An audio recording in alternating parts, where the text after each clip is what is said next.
The implications of the vote. We're joined now by Andres Saenz. He's Associate Director with the consulting group Control Risks. He's also live for us in Bogota. Andres, thanks for joining us. My first question for you is, corruption costs Colombia an estimated 5% of GDP. So how significant of a setback is that for Colombia, for everyday Colombians? And how significant is it that if they don't pass this 12 million threshold? Thank you very much for the invitation. The outcome of the recent consultation, in terms of how corruption has affected the Colombian society and economy as well, is quite significant. Nonetheless, with the result we had, although it didn't match the needed votes that were estimated in 12,140,000, the votation itself was a significant message to the political class and establishment in Colombia. Recent scandals of corruption, not only in Colombia, in the region, has become quite significant and quite rejected by the electorate people and the citizens of Colombia. And this is a really strong message, because if you take into consideration the last votation for the President Iván Duque, his votes were around 10,300,000. The recent count that we had in the latest update was 11,600,000. This is a significant message to the political class. This is a significant message as well to the establishment, in which corruption is not going to be any longer tolerated.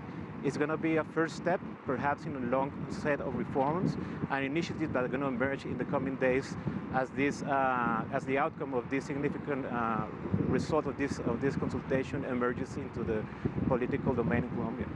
Andres, if this was held closer to the election back in June, when this was a hot button issue, could it have passed, or could it have passed if it was held perhaps in a few weeks from now instead? Was the timing right here?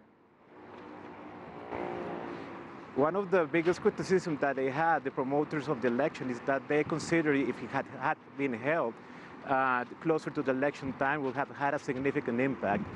Members of the Center Democratic Party kind of demanded that this consultation was made after the election, knowing that it might have impacted significantly the result of the election. So yes, I believe that that was something that definitely had some might have had significant impact. Nonetheless, the result itself, I can believe, is a significant message to the political establishment.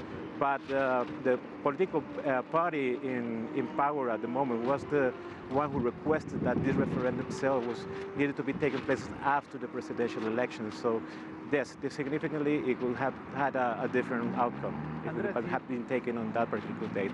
Andres, you talked about the message to the political class in Colombia. What might other countries in the region and indeed around the world learn from this vote? I believe here, as well as Colombia has seen also what had happened in the region as well. For example, in Brazil, the outcome of the investigation with Lavallato and the incarceration of President Lula. I believe that this has resonated as well in Colombia. The problem of corruption itself has become a transnational problem, not only in the region but internationally. And I believe that this, to the political establishment and to the people that sometimes are pulling the strings behind the corrupt practices in the region, sends a strong message that, at least from the public opinion side, these kind of behaviors are not going to be any longer tolerated. As I said before, this is just a first step in a major of other kind of initiatives and measures that are going to be taken in Colombia. But I think this is quite significant in terms of the result of the vote. The amount of people that kind of stood today, their vote to manifest themselves against corruption. Abstentionism was a concern for this particular vote, but I believe that the result itself speaks about what people in Colombia are feeling about this particular issue in particular. Andres Saenz from Control Risks, thank you very much for joining us live from Bogota.